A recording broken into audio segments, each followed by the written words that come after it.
What if one small act of kindness could change your life forever? Years ago, a struggling single dad gave his only jacket to a shivering young woman at a snow-covered airfield.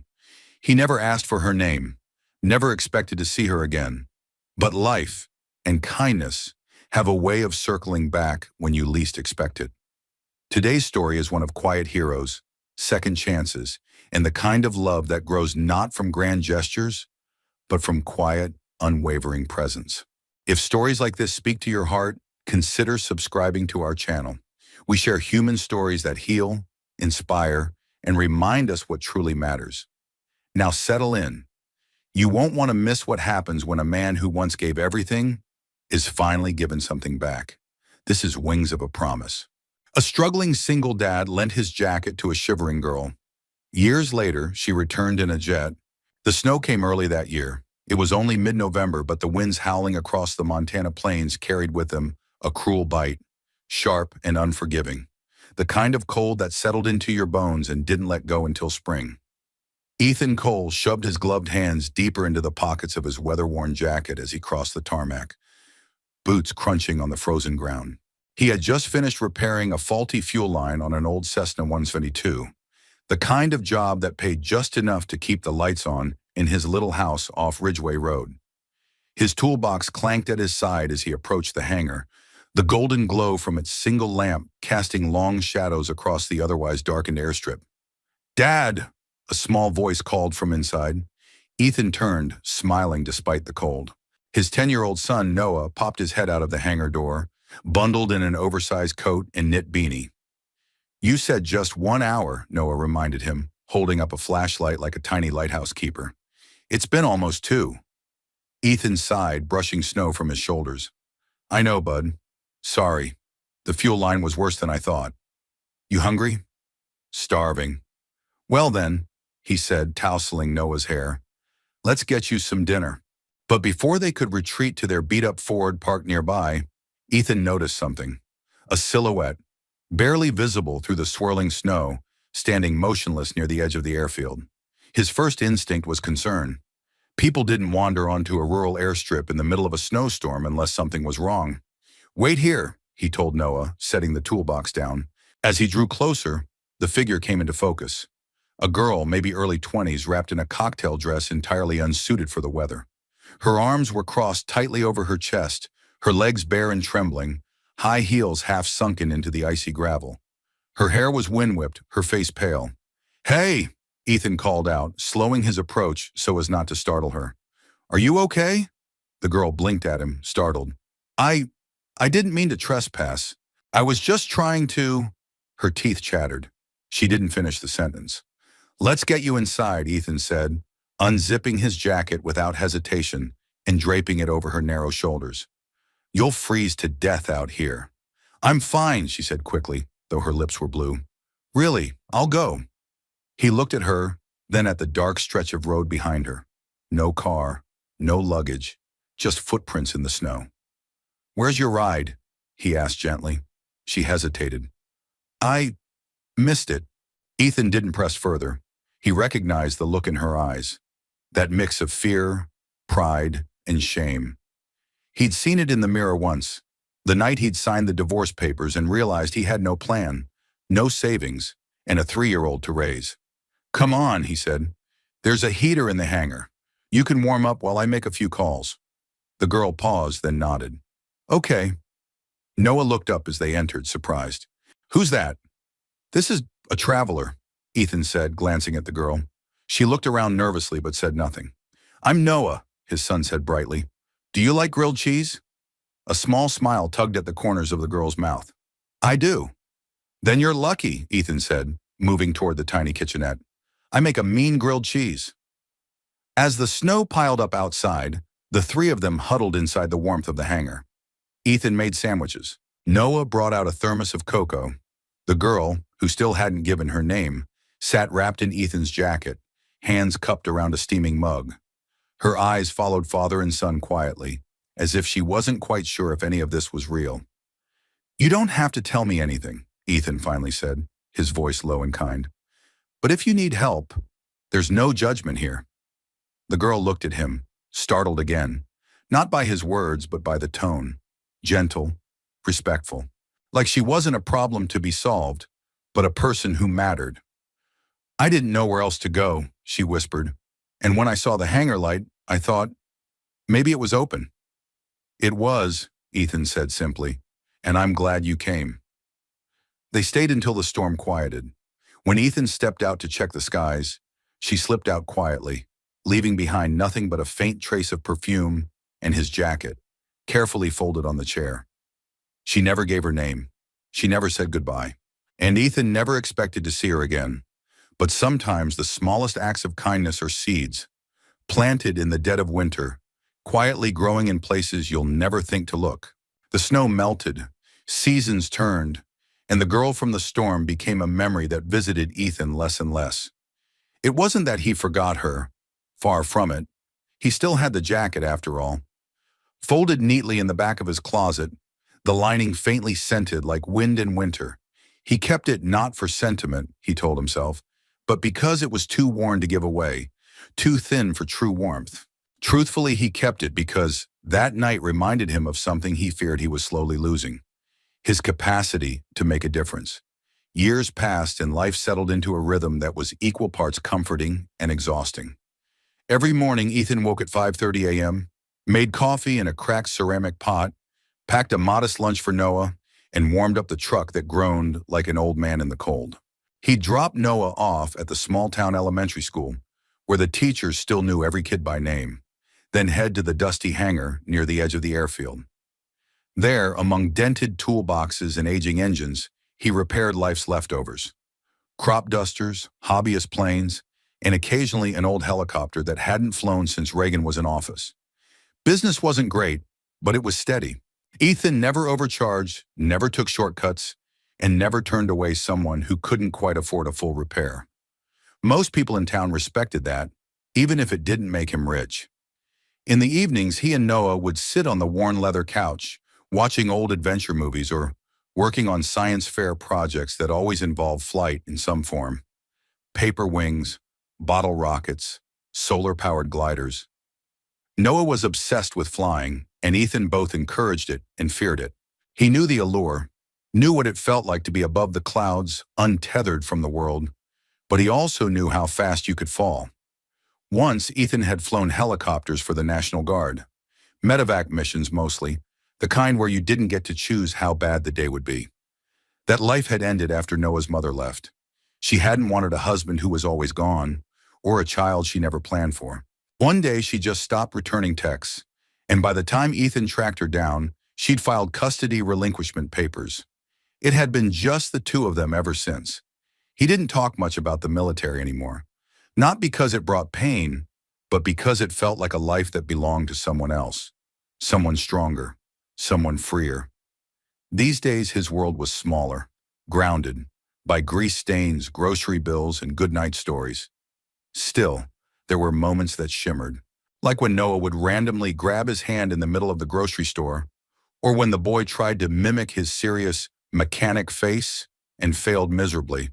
That was the magic, Ethan thought, not in grand gestures or sweeping romance. It was in grilled cheese dinners, Sunday morning pancakes, and the quiet comfort of knowing your child felt safe enough to fall asleep in the car. One such Sunday, while they were fixing a broken garden gate, Noah asked, "Do you think I'll ever fly a real plane, like the ones in the movies?" Ethan paused mid-swing with his hammer. "I think if anyone could, it'd be you," he said, nudging Noah's baseball cap. "But flying's not about how high you go. It's about how steady you land." Noah blinked. "Is that what you used to do? Land steady?" Ethan gave a quiet chuckle. "Some days better than others." They never talked about his past much. Noah didn't ask why his mother wasn't around. He didn't ask why they never flew anywhere, or why the mailbox often held bills marked in red. He just accepted the life they had, and in doing so, made it bearable. Still, there were nights Ethan lay awake, staring at the water stains on the ceiling, wondering if this was all he could offer. He'd done everything right, worked hard, loved his son with everything he had, yet the road ahead looked just as narrow as the one behind. He wasn't bitter, just tired. Then came the letter. It arrived on a Tuesday, tucked between an auto parts catalog and a coupon booklet. At first glance, it looked like junk mail. Cream-colored envelope, no return address. But inside was a single page, hand-signed. The local council was considering selling off portions of the old airfield, including the hangar Ethan rented. Developers wanted to turn the land into a storage facility. Unless Ethan could buy the lot outright, he'd have 60 days to vacate. He read the letter 3 times. Buy the lot? With what? His savings amounted to barely enough to cover rent and groceries for the month. The thought of relocating the hangar, the tools, the business, it was unthinkable. No one noticed the look on his face that night and asked, "Are we moving?" Ethan shook his head too quickly. No, nothing like that. But something had shifted. The place he'd built, humble as it was being chipped away. The life he'd tried so hard to anchor for Noah was cracking at the edges. He stared out at the empty airfield, snow now long gone. The horizon stretched wide and uncertain. In his gut, he felt the stirrings of a storm. Not one made of snow or wind, but of change. It was a Thursday afternoon in early spring when the sky broke its silence. Ethan had been elbow deep in the innards of a twin-engine Piper Seneca, sweat beating at his temple despite the mild air. The hangar smelled like hot metal and old grease.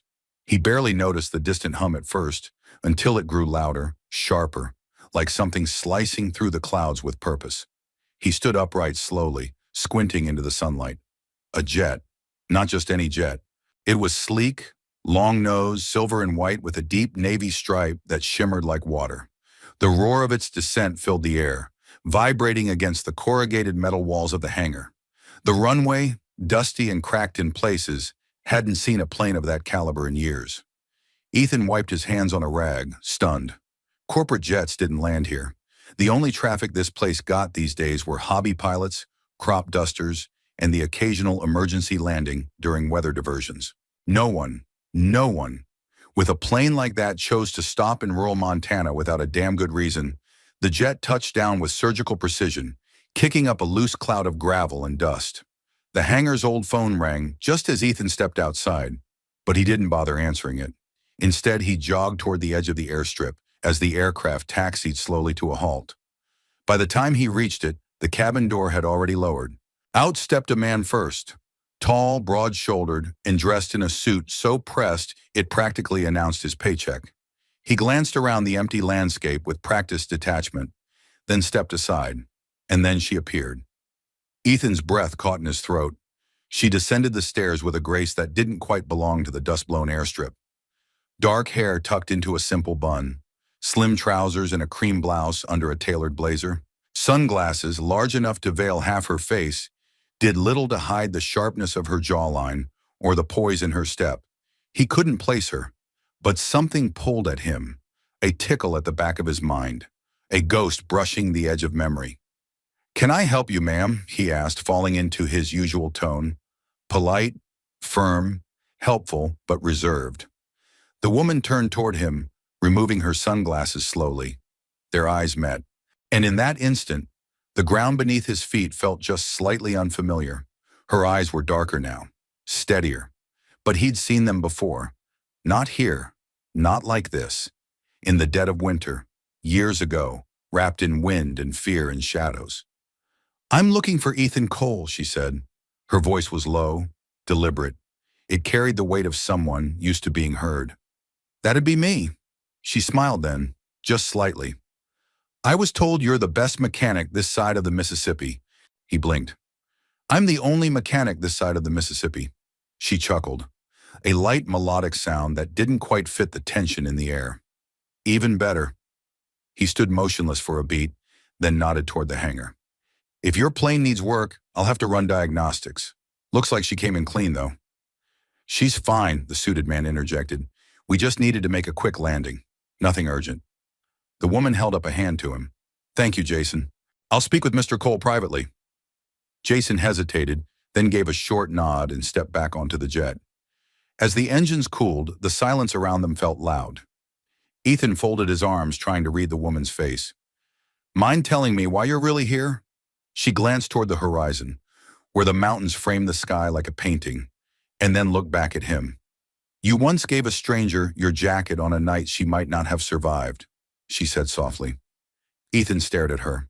I told you I was fine, she continued, and you didn't push. You brought me in. You made grilled cheese sandwiches. You let me be invisible, just long enough to feel like a person again. Ethan's throat tightened. You? I never forgot, she said, stepping closer. Not for a single day. He studied her face, the line of her cheek, the curve of her lips, and slowly, painfully, the years folded in on themselves. She wasn't a girl anymore. She was something else entirely now. Older, yes, but also clearer, bolder. You disappeared, he said, his voice quieter than he intended. I had to, she replied. I was still running then, from everything, including myself. He looked away for a moment, his hands flexing slightly. And now? He asked. Now, she said, I'm no longer running, and I came back because I want to know what became of the man who gave everything and expected nothing. Ethan swallowed hard. I'm still here, fixing engines, raising my son, trying to make ends meet. A warm breeze kicked up some dust between them. She stepped closer still. I know this is sudden, but I'd like to stay a while. Help if you'll let me. He furrowed his brow. Help how? A pause, then. My name is Isabelle Delacroix. It landed like a stone in the stillness. Ethan's mind raced. Delacroix, aviation. He remembered seeing the name on glossy magazines in the waiting room at the dentist's office. A billion-dollar aviation conglomerate. Private jets, commercial fleets, international hubs. And the woman in front of him, the girl from the storm, owned it. She watched the realization spread across his face, then added gently, I don't want to disrupt your life. I only want to return something I owe. He looked down at his hands, still stained with engine oil, still holding the weight of years spent surviving. You don't owe me anything, he murmured. She smiled. Then let's call it a beginning. The sun had begun its slow descent, casting amber light across the open plains, when Ethan stepped back into the hangar with Isabelle trailing just behind him. She paused at the threshold, her gaze sweeping over the place, the rusted metal shelves, the pegboard of mismatched tools, the scent of oil and old pine. Nothing had changed, and somehow that undid her more than if everything had. I can't believe this place still smells the same, she said quietly. Ethan arched a brow. You remember the smell? She gave a small smile, brushing her fingers along the workbench edge. I remember a lot of things. The hum of that old space heater, the way you sliced grilled cheese sandwiches diagonally, like it mattered. He blinked. It does matter. Triangles melt better in your mouth. A soft laugh escaped her, genuine and short-lived, like a sound she hadn't made in years. But it settled between them, drawing the past closer. Noah looked up from the back corner where he was assembling a small model helicopter, his brow furrowed at the sight of the elegantly dressed woman stepping inside like she belonged. Hi, he said cautiously. Isabelle knelt to his level, offering a warm smile. You must be Noah. He nodded slowly. Do I know you? No, she replied gently. But I know your dad. He once made the best grilled cheese I've ever had. Noah grinned at that. He still makes that every Friday. I'm glad some things haven't changed, she said softly, standing back up. Ethan cleared his throat. So, what exactly are you doing here, Isabelle? Not just passing through. She walked over to the window, folding her arms as she looked out at the dusty runway. I was in Denver on business when I saw a map. This place was marked in the back of my mind for years, like a pin with no label. I knew one day I'd come back, I just didn't expect it to feel like this. Ethan leaned against the wall, crossing his arms. Like what? Like a story I didn't finish, she said, turning to face him. And maybe it's foolish, but I wanted to see if you were real. If that night, your kindness, was just a moment or part of who you are. He shrugged. I help people. That's not a big deal. It was to me. She said it without hesitation. No grandeur, no dramatics, just the kind of raw honesty that makes a man pause. There was a silence between them. Not awkward, but full. Full of unasked questions and memories neither had ever truly unpacked. Then her eyes fell on the coat, still hanging on the hook by the door. Weathered, familiar. It looked almost out of place now, like a relic. She walked over slowly, running her fingers across the collar. "You kept it," she murmured. Ethan shifted uncomfortably. Didn't seem right to throw it away. "I remember how it smelled that night, like metal and soap and hope." Her voice trembled at the end, though she quickly masked it. "I was cold, starving, and too proud to ask for help. You gave it anyway." "I didn't think twice," he replied. "That's the part I've never forgotten." She turned to face him fully now, more open than she'd been since stepping off the jet. "I need to ask you something." "Go ahead." What would it take?" she said, her voice calm but edged with something fierce beneath. "To get you to work for me?" Ethan blinked. "What?" "I want you to come with me. Work on my aircraft team. I'm building something bigger. A fleet for humanitarian use. Private but purpose-driven. I need people I trust. People with steady hands and good hearts." He let out a dry laugh. "That's a generous compliment, but I'm not your guy." "Why not?" He gestured around. "Because I have a life here. A son. A routine. Because I fix things with duct tape and faith, not corporate budgets." Isabel took a step closer. "That's exactly why you are the guy. I don't need another engineer with a resume full of acronyms.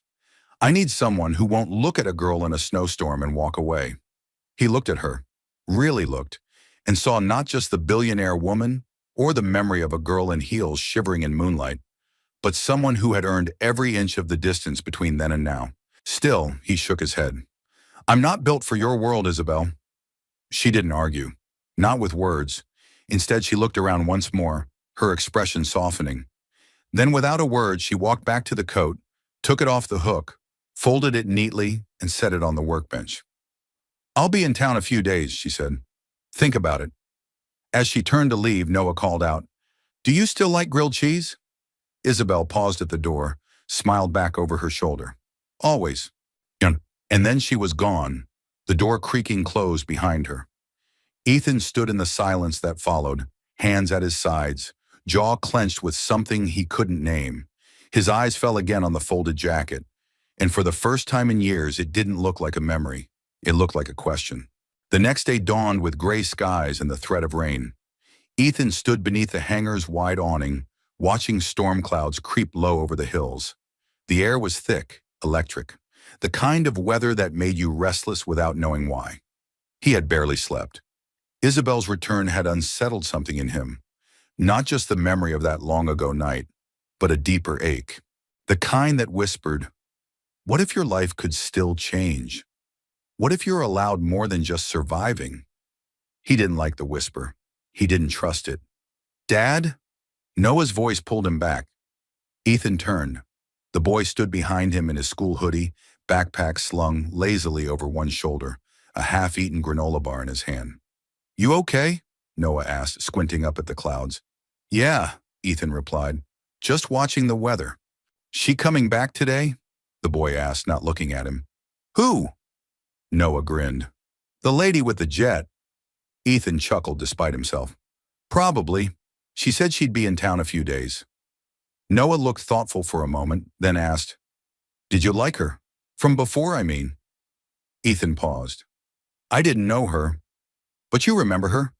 He nodded. "Yeah, I remember she looked cold and lost." "She doesn't look lost now." Ethan studied his son for a moment. Noah wasn't probing. He was just curious. Honest and open in a way adults forget how to be. "She's not the same person anymore," Ethan said softly. "Neither am I," he didn't add. Later that afternoon, as the clouds finally split open and rain began to fall in earnest, Isabel returned, but not in her sleek jet. She arrived alone in a rented SUV that looked comically out of place on the narrow gravel road leading to the hangar. Ethan met her at the door, rain dripping from the brim of his cap. "Didn't expect you in a Ford," he said. She offered a wry smile. "I try not to make a habit of descending from the sky every time I want to talk." "Progress," he muttered, stepping aside so she could enter. She wore a deep green raincoat over jeans and boots. Simple, practical. Yet she carried herself with the same quiet certainty that unsettled him more than any storm outside. They stood in silence for a moment before she spoke. I didn't come here to recruit you, she said. Ethan raised an eyebrow.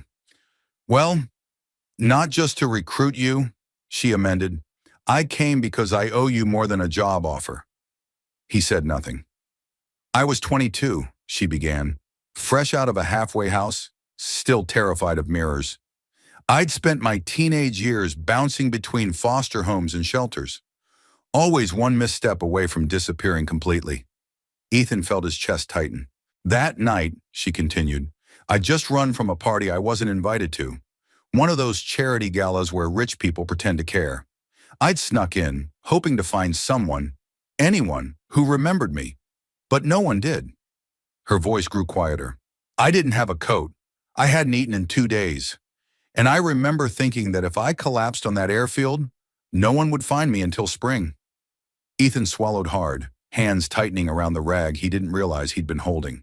And then you appeared, she said. A stranger with kind eyes and a jacket that smelled like soap and rust. You didn't ask questions. You didn't look at me like I was broken. You just saw me. He couldn't meet her gaze. The weight of it was too much. I left before you woke up, she admitted. I was ashamed. I didn't know how to say thank you, or sorry, or please help me. But that night changed me. She reached into her coat pocket and pulled out a small worn notebook. The edges were frayed, the cover faded. She handed it to him. Ethan opened it slowly.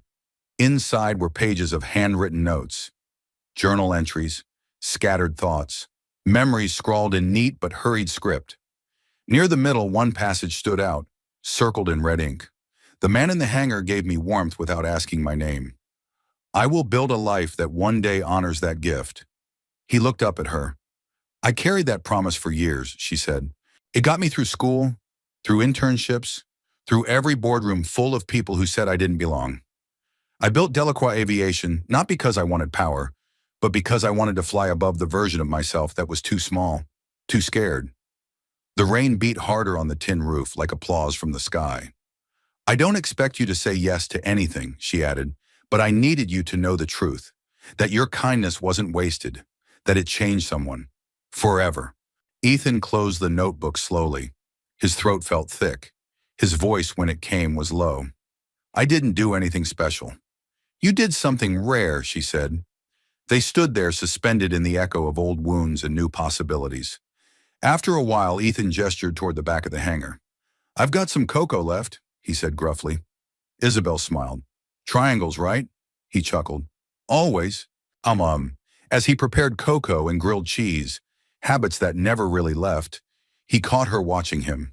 Not with pity, not with romantic idealism, but with gratitude, and something else he hadn't seen in a long time. Hope. The storm passed sometime after midnight, leaving the world washed and quiet. By morning, the sky was a brilliant, reckless blue, the kind that made the Montana plains stretch wider, made possibilities feel a little less like wishful thinking. Ethan stood outside the hangar with a mug of coffee cupped between his hands. The air smelled of wet earth and spring. It was one of those rare moments when everything felt still, almost sacred, peaceful, and yet his mind churned.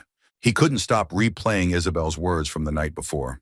The journal, the memories, the way her voice had caught when she said, it changed someone, forever. He wasn't used to being someone's turning point. He didn't feel like someone capable of changing lives. He glanced across the field where Noah was kicking a deflated soccer ball, using the sloped edge of the runway as a goal. The kid didn't have cleats. His jeans were too short again. But his laugh rang out clear and untroubled. And wasn't that the point? Keeping life simple, safe, grounded? Good morning, came Isabel's voice from behind him. Ethan turned to find her walking up the path, not from a car this time, but on foot. Hair pulled back, sleeves rolled, hands in her coat pockets. She looked relaxed, unpolished, like she belonged here somehow. Morning, he said, offering a slight nod. I brought muffins. She held up a paper bag. Bribery, in case you were still thinking of telling me to get lost. He smirked. I'm still considering it. Fair, she said, smiling as she joined him near the workbench. They sat on opposite ends of the bench in silence for a few moments, sipping coffee and watching Noah. The boy shouted something about extra time and booted the soccer ball at a tire rim, narrowly missing. "He's a good kid," Isabel said. "He's the best thing I've ever done," Ethan replied without hesitation. She looked at him, quietly thoughtful. "You've done a lot of good, Ethan. Probably more than you give yourself credit for." He shook his head. "I'm just trying to make rent and keep him fed. I'm not out here changing the world." "Maybe not the whole world," she said softly. "But mine, yes." He didn't respond. Instead, he looked back out toward the open field, jaw clenched against a rising discomfort he couldn't quite name. Finally, Isabel stood, brushing crumbs from her jeans. "I should be honest with you. I'd prefer it," he said. "My team's expanding," she began. "Not the commercial side, the philanthropic division. We're building a fleet of smaller jets designed for medical transport, crisis response, resource delivery. Think flying hospitals, emergency relief in places no one else will go." Ethan blinked. "And you want me to, what? Consult?" "I want you to lead, Ethan. Oversee maintenance, help recruit and train a new generation of aviation engineers, mechanics who don't come from Ivy League programs or corporate culture, but from real life. People like you." He stared at her, stunned. "You're serious?" "Dead serious." He stood abruptly, running a hand through his hair. "Isabel, I appreciate the offer, but, she prompted gently.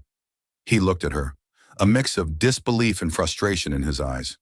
"I'm not the guy you think I am," he said. "I fix planes in a hangar with holes in the roof. I buy used parts and haggle with suppliers to stretch every dollar. I've never managed a fleet or trained a team. I don't even have a college degree." "You have something better," she said, stepping toward him. "You have instinct and grit and a way of seeing problems before they become catastrophes. You taught yourself how to keep things flying long after they should have fallen apart. That's leadership, Ethan. That's vision." He looked down at his boots, suddenly feeling the weight of every crack in the soles. "And what about Noah?" he asked, voice tight. "I can't just uproot his life. He's got school, friends, routine. I've spent 10 years building stability for that boy." "We wouldn't uproot him," Isabel said softly. "The program's based in Bozeman, less than 2 hours from here. We'd set you up with housing, help with schooling. It wouldn't be some distant, sterile corporate thing. It would be yours, as much as mine." He shook his head again, slower this time. "I've spent so long just surviving," he said. "I don't know how to do more than that." Isabel didn't respond right away. Instead, she reached into her pocket and pulled out something small. A patch. Worn, embroidered, and unmistakably military. Ethan's breath caught when he saw it. "That night," she said quietly, "after I left your hangar, I found this in the jacket pocket. I didn't know what it meant at the time. But later I researched, found your name, learned you were a medevac pilot, that you used to fly into chaos to pull people out." He swallowed hard. "I realized something," she said. "You didn't stop being that man. You just stopped believing you were." She set the patch gently on the bench between them. "I'm not here to pull you out, Ethan," she said, meeting his eyes. "I'm just offering a way back in, if you want it." And with that, she turned and walked away. Ethan stared at the patch, the faded emblem of his former life, and felt 1,000 memories press in on him at once. Engines roaring, radio static, the weight of life in his hands. He didn't know if he could go back, but maybe, just maybe, he could go forward. The morning sky was painted in delicate pastels, soft strokes of pink and gold bleeding into one another like watercolors on cotton paper. The storm had cleared completely, leaving behind a hush over the airstrip that felt almost reverent. Noah sat cross-legged on the hangar floor, tinkering with a half-built glider model, tongue poking out in concentration. Ethan watched him from a few feet away, leaning against the open hangar door, still gripping the military patch Isabel had returned the night before. It hadn't left his hand since. He turned it over slowly. The frayed edges, the faded stitching, the ghost of a name that still felt too large for the life he now lived. "Dad?" Noah's voice broke into his thoughts. "Do you remember what it feels like to fly?" Ethan blinked. He hadn't talked about flying in years. Hadn't let himself. "I do," he said after a beat. "Why?" Noah shrugged. "I was just thinking, You always look different when you talk about it, like you're still up there, even if your feet are on the ground. Ethan offered a quiet smile. It's not about the height, it's about the silence, the stillness. For a few minutes, everything else falls away. Noah looked at him thoughtfully. Do you miss it? Ethan hesitated. Every day. The boy went back to his glider, and Ethan turned his eyes back to the sky. He hadn't noticed Isabel arrive. She came quietly, walking this time, with that same gentle presence that seemed to echo more than announce itself. I brought a surprise, she said, holding up a small case. What is it? Noah asked, jumping to his feet. Isabel opened the case to reveal two aviation headsets. I figured if I can't convince your dad to take a leap, she said with a wink, maybe I can get the co-pilot on board. Noah's eyes widened. Wait, are we flying? If it's okay with your dad. Ethan looked from the headsets to his son's eager face, his gut twisted, part fear, part awe. There was a time when he wouldn't have hesitated to take Noah into the skies, but life had a way of weighing a man down, reminding him of what could go wrong instead of what might go right. Just a short ride, Isabel added gently. 10 minutes, around the valley.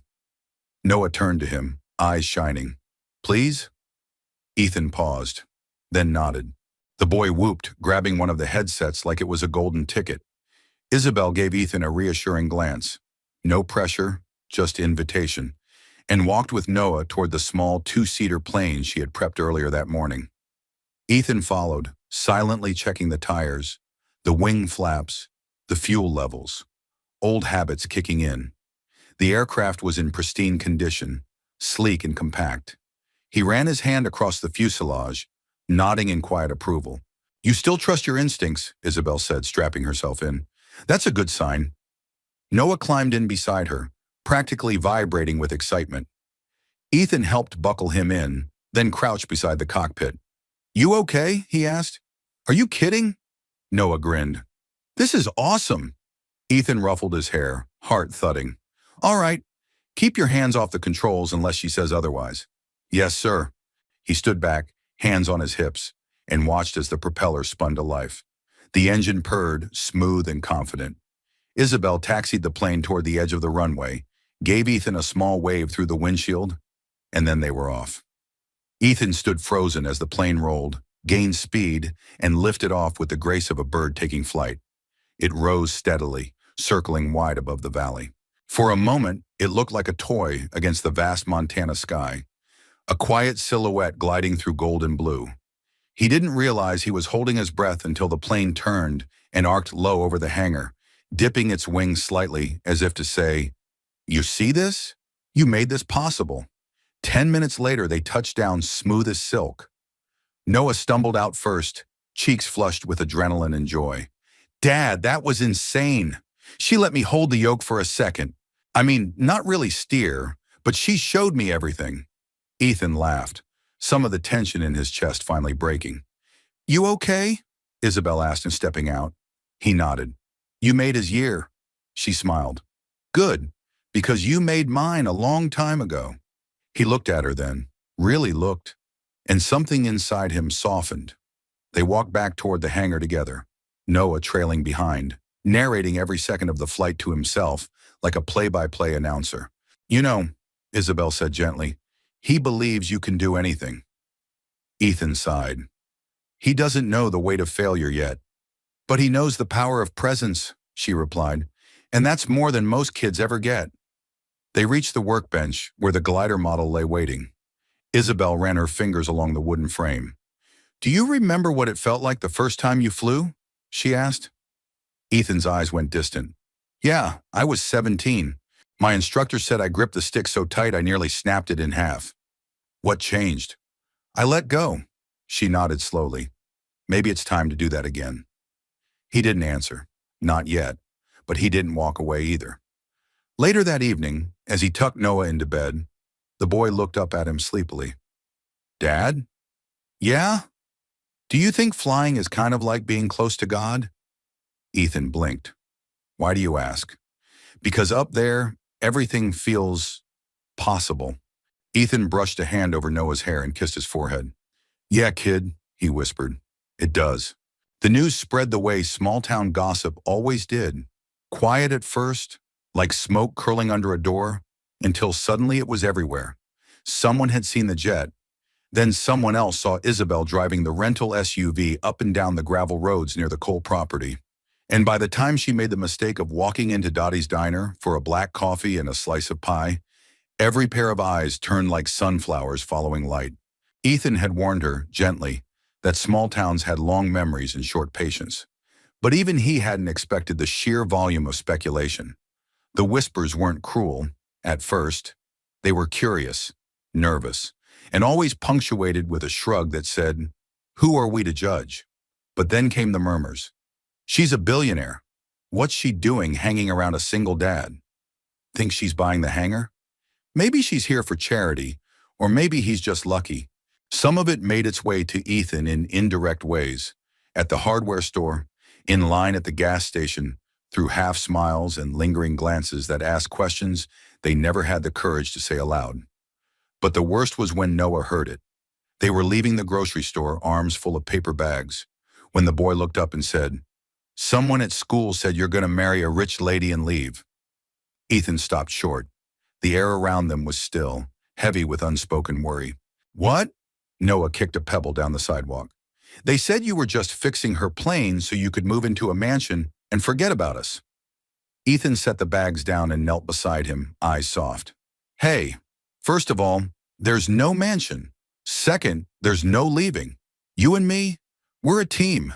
That's not changing." Noah nodded slowly, but his shoulders stayed tense. Later that night, Ethan found himself pacing the hangar, the old patch still in his back pocket. He ran his hand over the worn frame of the Piper's wing, as if the metal could give him answers.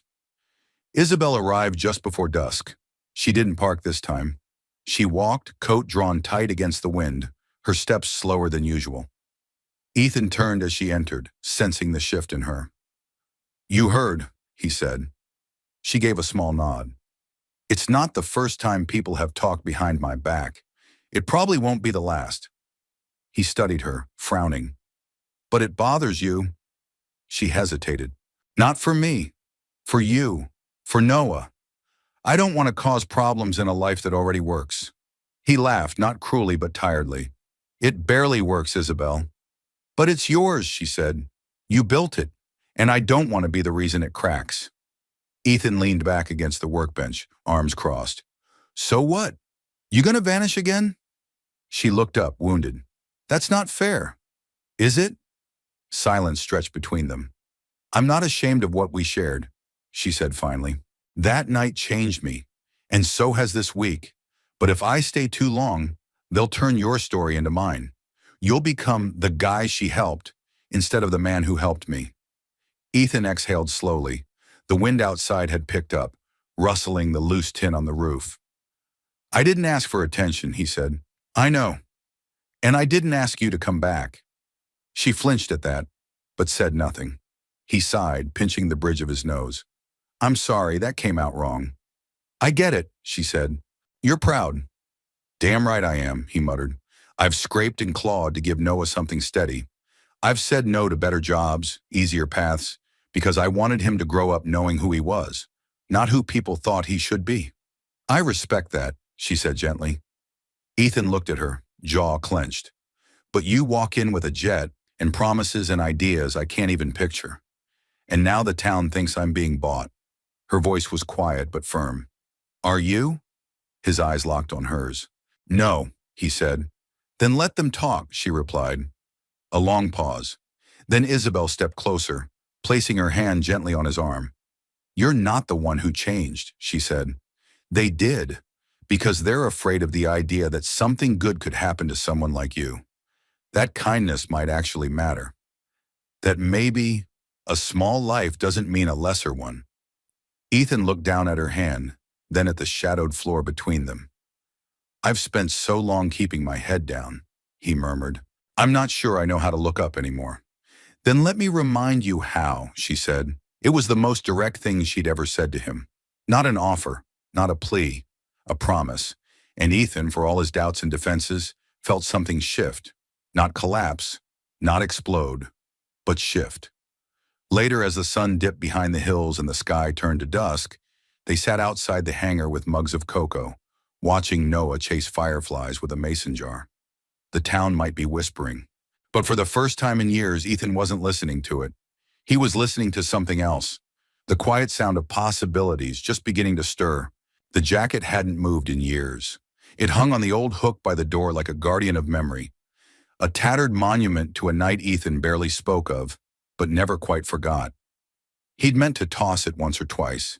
It was too thin now, the zipper half broken, and the left sleeve still bore a faint oil stain from a Cessna job in 17. But each time he reached for it, something stopped him. Now it was gone.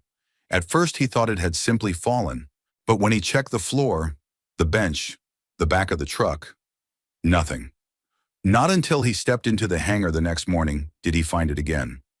Folded neatly, resting on the center work table, and tucked inside the front pocket, as if left there by some poetic ghost, was a cream-colored envelope and a thin slip of paper.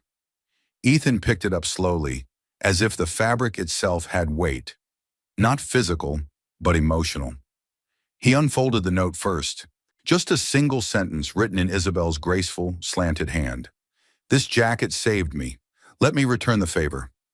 The envelope was heavier than expected. Inside was a plane ticket, Bozeman to Seattle, and beneath it, a folded offer contract on Delacroix Aviation letterhead, formal and concise. His name printed at the top, terms below. But it wasn't the salary that caught him. It wasn't even the relocation stipend or housing clause or the generous education benefit for Noah. It was the final paragraph, handwritten below the typed lines.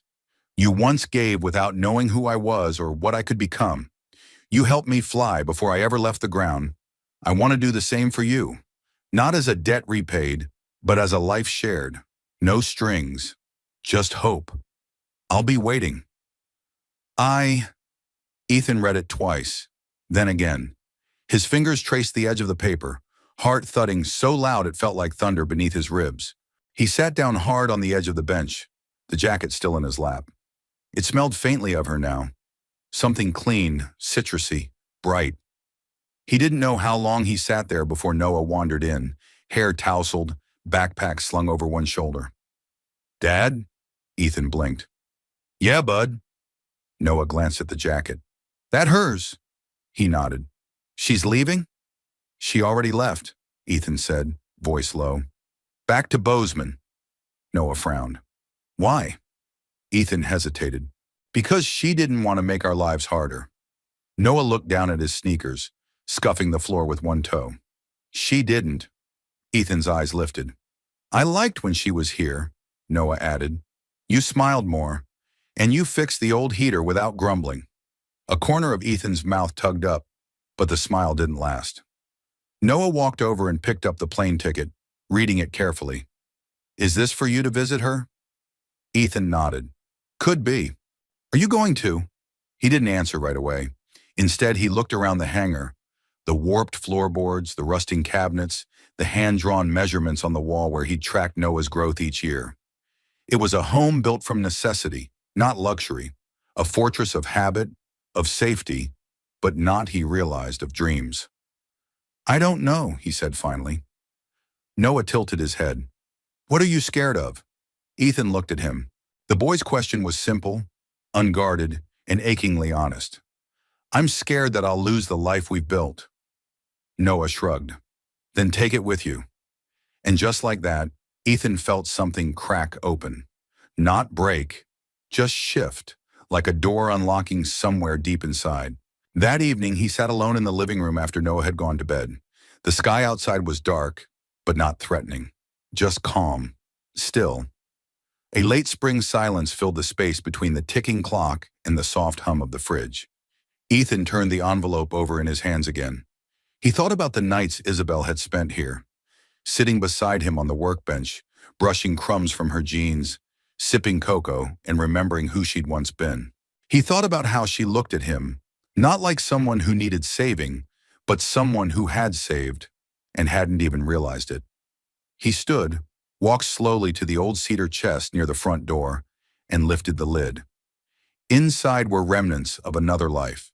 His flight helmet, folded maps, a pair of aviator wings once pinned to a uniform long since packed away. He placed the jacket atop it all, then closed the lid. In the quiet, he whispered, "Thank you." Not to the chest, not to the jacket, but to the man he used to be, and the man he was still becoming. 3 days later, Isabel stood on the tarmac in Bozeman, clipboard in hand, watching engineers inspect a newly delivered Falcon twin engine. The wind tugged gently at the hem of her jacket. Her expression was composed, professional, but her eyes darted to the sky more than once. She didn't see him arrive. Not until she turned to check a fuel manifest and heard a familiar voice say, "Triangle sandwiches still on the menu." Isabel spun. Ethan stood 10 feet away, Noah beside him with a duffel bag slung over one shoulder and a grin that stretched from one ear to the other. Her breath caught, not from surprise, but from something deeper. Relief, gratitude, maybe even a bit of wonder. Ethan walked toward her slowly. "I don't have all the answers," he said, "but I have the right question." "What's that?" she asked. He smiled. "What if we can fly higher together?" The clouds rolled in fast. Not the kind that whispered warning, but the kind that roared. By late afternoon, the sky over Bozeman had darkened to a color that felt bruised. The weather reports buzzed with alert tones. Unexpected front, gale force winds, ground all non-essential flights. Inside the hangar at the Delacroix Aviation Campus, Ethan was on the floor beneath a Gulfstream G150, tightening a hydraulic coupling with slow precision. His sleeves were rolled up, grease smeared across his knuckles, focus razor sharp. But his mind wasn't on the bolts. It was on Isabel. She'd been distant that day. Not cold, just quiet, measured, like she was waiting for something to fall. And maybe in some way he was too. He hadn't asked why she hadn't brought up the contract again, or the job title, or the future. He wasn't sure if he was ready, but he knew one thing. He didn't want to go back to being someone who only watched life happen. Thunder cracked above, long and low, rattling the hangar doors. A voice came through his headset, one of the airstrip coordinators. "Ethan, we've got a King Air landing ahead of schedule. Engine trouble mid-air. It's coming in hot." Ethan was already on his feet. "Runway?" "West side. Delacroix Dispatch is coordinating." He was out the door before the reply ended, sprinting into the wind that had begun to howl across the open tarmac. Rain slapped sideways, sharp as nails, and visibility was dropping by the minute. The twin-prop aircraft appeared through the haze, bucking slightly, tail low. Whoever was flying it was experienced, but the left engine was sputtering erratically, coughing like a dying man. Ethan ran to the edge of the strip just as the wheels touched down. The plane skidded, then corrected, veering slightly before straightening. The moment it stopped, he was at the door. The pilot emerged, shaken but whole. He waved off help, pointing back toward the cabin. "There's a med kit in the hold. It's secured, but it needs checking. Could have come loose during descent." Ethan nodded and climbed in. Inside, the air was thick with the smell of smoke and hydraulic fluid. Rain tapped the fuselage like a frantic drummer. He checked the cargo latch, noted the damage, then radioed back for clearance to bring the aircraft into Hangar 3. Just as he stepped back out, a gust of wind caught the door and slammed it against the fuselage. Ethan ducked instinctively, but not fast enough. The edge of the door clipped his shoulder, knocking him hard into the tarmac. The pain bloomed fast and deep, a hot wave slicing down his arm. Someone shouted, and then she was there. Isabel dropped to her knees beside him, soaked through, hair plastered to her face, eyes wide with fear and fury all at once. "Ethan!" "I'm fine," he grunted. "You're not fine." He winced as she helped him to sit. Her hand found the back of his neck, steadying him with more tenderness than he thought he deserved. "You ran out in this storm. What were you thinking?" she demanded, voice cracking. "There was a plane in trouble," he said simply. "What else was I supposed to do?" She shook her head, blinking back rain and something dangerously close to tears. "You could have let someone else, but I didn't," he cut in, "because that's not who I am, and it's not who you are either." She froze. "I know what you're doing," he continued, breathing through the pain. "You've been pulling back. Ever since I showed up. Ever since people started whispering." She looked away. "I get it," he said. "You built something powerful, beautiful, And now you're afraid I'll be the crack in the glass." Her silence was the only confirmation he needed. "I'm not asking for your empire," he said, voice low. "I'm asking to stand beside the woman who made it, not to take anything, but to build with her." She turned back to him then, the wind swirling around them, rain painting her face with streaks of silver. "You think I'm afraid you'll crack the glass," she whispered, "but the truth is, I'm afraid I'll let it fall entirely. That if I care too much, I'll lose the one thing I fought to keep." "What's that?" she swallowed. "Control." He reached for her hand, muddy and cold but familiar. "We can't control the storm," he said, "but we don't have to face it alone." A long moment passed, then she nodded. And it was the kind of nod that meant yes, to all of it. Later at the urgent care clinic, Ethan sat shirtless on the exam table, shoulder bandaged, muscles sore but intact. Noah burst into the room breathless. "They said you got hit by an airplane door."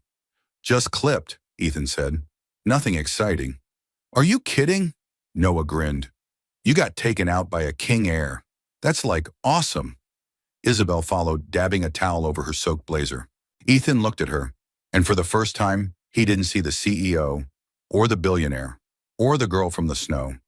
He saw his future, and she was still standing beside him. 2 weeks after the storm, the hangar looked different. Not bigger, not newer, but alive. The floor had been cleared of clutter, the walls scrubbed and repainted in fresh coats of white and slate blue. A new tool wall was being installed on the west side, where Ethan had once stacked milk crates full of mismatched bolts. Solar panels were being fitted onto the roof. Fresh cables ran overhead, humming with readiness. Noah ran through the space barefoot, a wrench in one hand and a clipboard in the other, narrating like a field reporter. "And here, future engineers will learn about hydraulic systems, and this is the legendary bench where grilled cheese changed aviation history." Ethan laughed from across the room, shaking his head. "You're going to be a menace when this place opens." Isabel glanced up from her laptop. "Or a marketing director." They stood side by side near the front entrance of what had once been a dusty, half-forgotten maintenance hangar. Now the words "Wings of Hope" gleamed in new paint above the hangar door, flanked by the simple outline of a winged wrench. A new beginning. It had been Isabel's idea, born on a napkin beside Ethan's hospital bed the night after the storm. "We built a program," she'd said, "a real one. Hands-on training for teenagers aging out of the system, kids with nowhere to land. We teach them how to fix what others abandon. Planes, engines, maybe even people."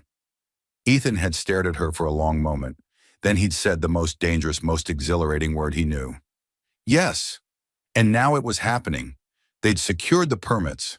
Isabel had fronted the funding from Delacroix's philanthropic branch. Ethan had started building the curriculum. Everything from aircraft anatomy to ethics in repair. "We're not just making mechanics," he'd told the advisory board. "We're making men and women who believe in second chances, who know that being broken doesn't mean being worthless." They had listened, and more importantly, they had believed. That afternoon, a group of 6 teenagers arrived, the first cohort. Some were quiet, others cracked jokes too loudly. A few looked like they didn't believe any of it was real. Ethan recognized that look. He'd worn it once himself. He introduced himself without pretense. "I'm Ethan Cole. This is Noah, my boss." The kids laughed and tension eased just enough. "You're not here because someone felt sorry for you," he said. "You're here because we see something worth building. You, your hands, your minds. You don't need to be perfect. You just need to show up." One of the boys, lanky 16 with sharp eyes and a chip on his shoulder, raised a hand. "What if we mess something up?" Ethan smiled. "Then we fix it. That's what mechanics do." The group dispersed to their assigned stations, supervised by a few experienced volunteers Isabel had personally recruited, including a retired Air Force tech and a former foster kid who now ran his own repair shop in Spokane. Ethan stood back and watched, arms crossed, as tools clanged and laughter echoed. "You made this happen," Isabel said beside him. He shook his head. "We did." She looked up at him. "You ever think we'd get here?" "No," he admitted, "but I stopped expecting the good things to make sense." A quiet pause stretched between them. The sun slipped in through the newly cleaned windows, painting golden squares across the hangar floor. "Come with me." Isabel said suddenly, grabbing his hand. They walked through the rear exit, across the lot, and down a short gravel path that curved behind a line of tall pines. At the end stood a small wooden structure, simple, clean, with 2 chairs on the porch and a sign on the door. Tea and tools. Ethan blinked. Is this a coffee shop? Sort of.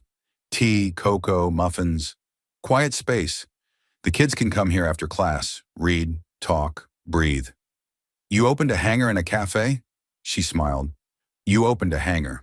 I just wanted to give it a heart. Inside, the place smelled of cinnamon and cedar. There were shelves of books, a jar of colorful pens beside a guest journal, and a chalkboard that read, Today's Special, Courage and Cardamom. Ethan sat on the bench outside, taking it all in. For the first time in years, his shoulders relaxed without effort. This wasn't the life I planned, he said quietly. It's better, Isabel replied. He looked at her, really looked, and saw everything she was.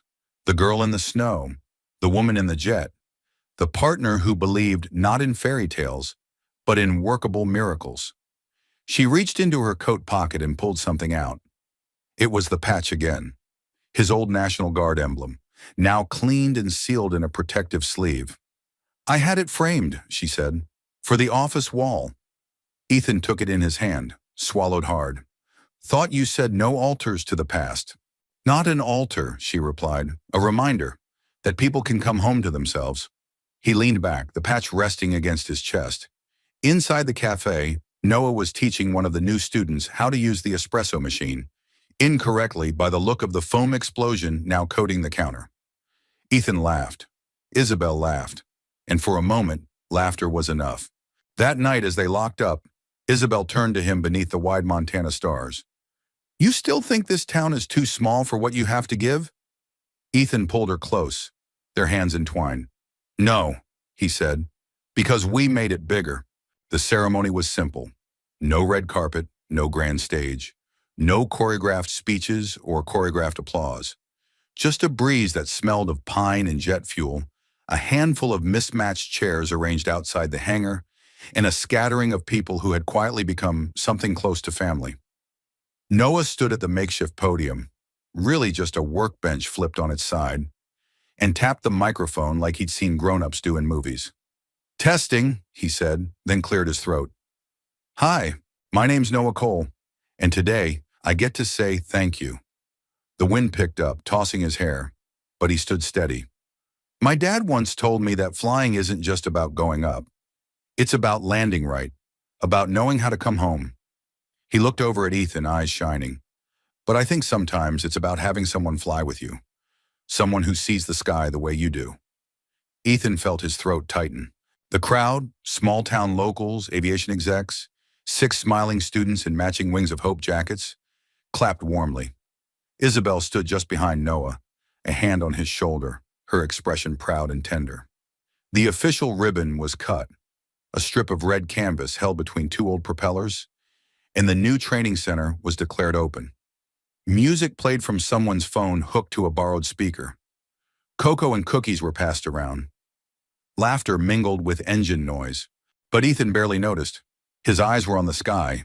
High above, a Delacroix jet drew a lazy circle in the air, a celebratory flyover, piloted by a graduate of Isabel's first mentorship program.